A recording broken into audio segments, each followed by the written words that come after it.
Democratic Congresswoman Debbie Dingell offering a voice of reason as to how the country could move forward. Take a listen. We got a problem in this country, but we gotta stop taking paintbrushes and painting everybody and letting ourselves be falsely pitted. We need racial justice and we need public safety. Why don't we start that conversation, Dana, with some practical examples? There was a situation in Ohio last night where 911 call went out. A black teenage girl was about to stab another teenager to death. Had the knife like this, wielding the knife, about to stab her to death, wouldn't listen to commands from the officer. White officer responds, shoots the teenager, ends up saving the other teenager's life. And that is just framed by the media totally recklessly as, again, white officer shoots black teenager. That's the headline. Mm-hmm. And I just think you can't have an honest conversation, as Juan wants to, as we all want to, if you're just going to irresponsibly depict every officer as a killer, when if you read the paragraph below the headline, it's a lie. Right. There's been a lot of coverage on this and more to come, because I don't know if you saw, Jesse, but LeBron James decided to, he posted a picture of the officer and said, "You're next," hashtag accountability. God. And he has since deleted that tweet, but it was up for quite a long time. Like, what did you mean by that? Because I thought that yesterday we were talking about the importance of the integrity of jury trials and believing in that institution. In addition, what you had in the Chauvin trial, which was a big difference to maybe perhaps what some of the things that Juan is talking about in terms of other encounters, is that you had video. What did you have in Columbus? You had video. So it could be that video will, at some point, you will look at the evidence and it'll be presented in front of the jury, and the video will lead people to say, as the prosecution said, you can believe your own eyes.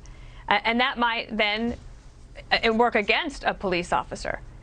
But then you have a situation like in Columbus, and I think that the police department was very smart to release that video right away.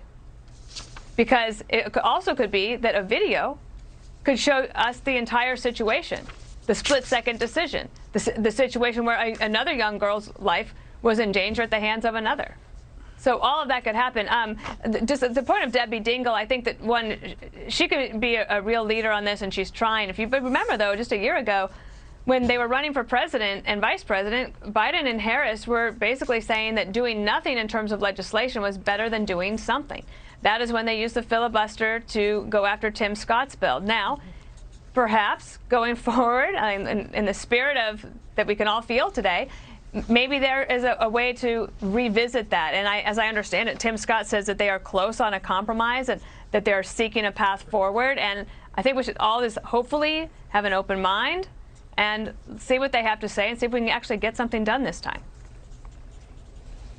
I don't know if we will get something done, Dagan. I heard the President of the United States last night go out and tell the American people that black Americans are scared to death when they go to the grocery store. I'm not black. Maybe I have no idea. Could be true. Doesn't sound true. I just feel like when you say something like that, I just don't see it. The rhetoric coming out of the White House from Biden and co. is very troubling, and I'll point to what Jen Psaki said today about that shooting in Columbus. Here's what she said. John Podhoretz has a column about it in the New York Post, and he said she suggested, almost explicitly said, that it was an illegitimate racist shooting. Right. Here's what she said. She was a child.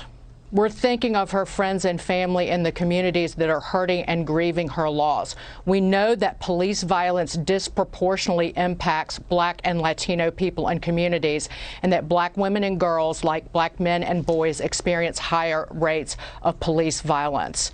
It wasn't about a young woman's life being saved. It wasn't about a young woman with a knife in her hand. Horrific as it is, the language that is being used by this White House is driving racial divisions even further. And the fact that Debbie Dingell would have to come out and say what she did kind of shows how far gone this nation is. It's upside down, backwards, and broken, where the fact you have to come out and say that we need the police protect us, we need law enforcement. You know, back some days ago or years ago, it would have been a reasonable and rational thing to say. But now it's instead taken as something incendiary and inflammatory.